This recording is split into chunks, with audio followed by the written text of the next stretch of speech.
है जिस पार्टी का नेता सम्माननीय खड़गे जी राहुल गांधी जी संविधान की रक्षा के लिए बात करना चाहते हैं। आप और हम सब आज देश के अलग अलग कोनों से आए हुए हैं। एक गुलदस्ते के रूप में विभिन्न रंगों, विभिन्न विचारधारा, विभिन्न जाति, विभिन्न भावनाओं के साथ में देश के इस विशाल प्रोग्राम में हम आए हैं। साथियों, ये कोई छोटा मोटा कार्यक्रम नहीं है। हम सब लोगों को मिलके संविधान की भावनाओं को हमारी अपनी रक्षा के लिए देश के हर कोने के अंदर हमें भागना है, मेहनत करनी है, रैलियां निकालनी है। आने वाले 60 दिन तक हमारी पार्टी संविधान के प्रोग्राम को गांव-गांव तक लेके जाना चाहती है। उस कार्यक्रम को आगे ले जाने का जिम्मा आपका और हम सब लोगों का है। तो आज हम इस प्रोग्राम में बाबा साहब के नाम पे शपथ लेके जाएंगे कि संविधान के इस कार्यक्रम को देश के हर कोने तक हमें पहुंचाना है और हर जगह हम सब लोगों को मिलकर आगे बढ़ना है। मैं ज्यादा लंबी बात नहीं कहते हुए साथियों, एक निवेदन आप सब लोगों से करना चाहती हूँ। 14 अप्रैल का दिन, जिस दिन संविधान निर्माता बाबा भीमराव अम्बेडकर जी का जन्मदिन था, साथियों उस दिन आप लोग आज यहाँ पे प्रण लेके जाएंगे कि जैसे दिवाली इस देश के अंदर मनाई जाती है, वैसे 14 अप्रैल को हर घर के अंदर दीपक जलेगा और बाबा साहब के नाम पे रोशनी इस देश के अंदर आप और हम सब लोग करेंगे। क्योंकि आपके हमारे घर के अंदर जो चिराग जल रहे हैं, जो भावनाएं आ रही हैं, जो मजबूती के साथ हमारे परिवार जी रहे हैं, वो बाबा साहब की देन थी, संविधान की देन थी।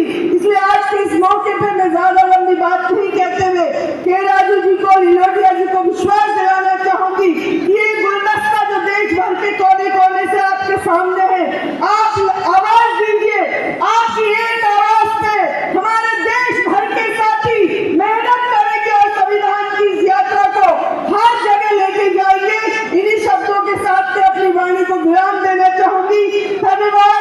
जय हिंद, जय भीम और जय इंदिरा।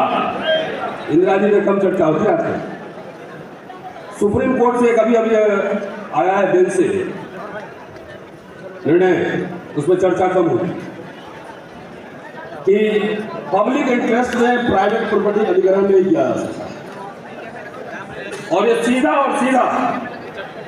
जो जवाहरलाल नेहरू, जो डॉक्टर अंबेडकर और इंदिरा गांधी का विजन था, उस पर सीधा हमला था, लेकिन इस पर चर्चा कम हुई।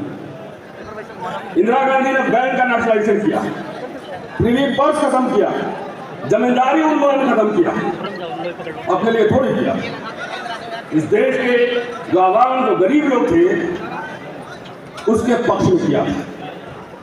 लेकिन आप लोग के बीच जितनी चर्चा होनी चाहिए थी वो नहीं हुई। हम लोग अपने मन से जहां बोलना होता है, इस बात को हम जरूर बोलते हैं कि इंदिरा गांधी का जो पूरा आइडिया था सोशलिस्ट स्टेट का, उसको खत्म किया जा रहा है और इसलिए हम कोई आंदोलन नहीं करेंगे। सवाल ये है, और खास तौर से मैं दलित समुदाय को एड्रेस करता हूं कि जमींदारी उन्मूलन हुआ था, किसी दलित के पास जमींदारी नहीं थी, उसका लाभ दलितों को मिला।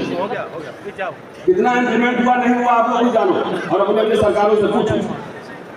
बैंक का नेशनलाइजेशन हुआ तो भारत की पूरी आवाम को फायदा हुआ, इसमें से दलितों को भी फायदा। प्रीवी पर्स खत्म हुआ तो दलितों के पास कोई राजे रजवाड़े नहीं थे। ये तो समझना पड़ेगा। हमारे बड़े भाई अनिल जी बैठे हुए हैं, लगातार ये बात मैं बार बार बोल रहा हूँ। मैं अभी साहित्य आज तक का प्रोग्राम था, उसमें लंबा चर्चा हुई, लंबी चर्चा। भाई संविधान को किससे खतरा है? क्या बांग्लादेश से खतरा है, नेपाल से खतरा है, चाइना से खतरा है, पाकिस्तान से खतरा है? नहीं, संविधान को सीधा खतरा है तो आरएसएस और संघ परिवार से खतरा है। ये आप आर पार लड़ाई लड़िए। जब संविधान सभा बहस चल रही थी, संविधान सभा के अंदर विरोध नहीं हुआ। संविधान लागू होने के 2 दिन बाद कल्याण प्रेस ने अंबेडकर के खिलाफ, संविधान के खिलाफ खूब छापा। आरएसएस वालों ने कहा और नाइजर ने और उसमें लेख लिखा कांगने में, ये संविधान हमारे अनुरूप नहीं है।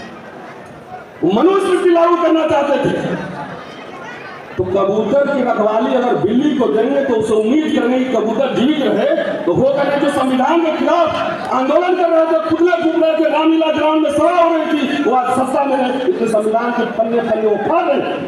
संविधान खत्म करने की कभी घोषणा नहीं होगी, लेकिन संवैधानिक प्रावधान खत्म कर दिए जाएंगे, संविधान अपने आप खत्म हो गया।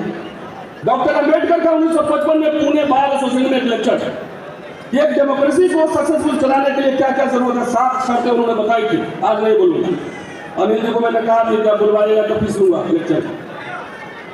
7 शर्तें उन्होंने रखी थी। उस 7 शर्तों के खिलाफ में मोदी सरकार, आरएसएस, बीजेपी, जिन्ना से उनको समस्या नहीं थी, तुम पाकिस्तान ले लो, हम भारत ले लेंगे। समस्या थी अम्बेडकर से, क्योंकि अम्बेडकर इक्वालिटी की बात कर रहे थे, स्वतंत्रता लिबर्टी की बात कर रहे थे, और पूरी आइडिया आ रही थी, बुद्धा से आ रही थी, संत रविदास से आ रही थी, कबीर से आ रही थी, तुकाराम से आ रही थी। तो इनको समस्या इक्वालिटी से थी, इसलिए असली निशाने पर मुसलमान नहीं है, असली निशाने पर इस देश का दलित और आदिवासी है।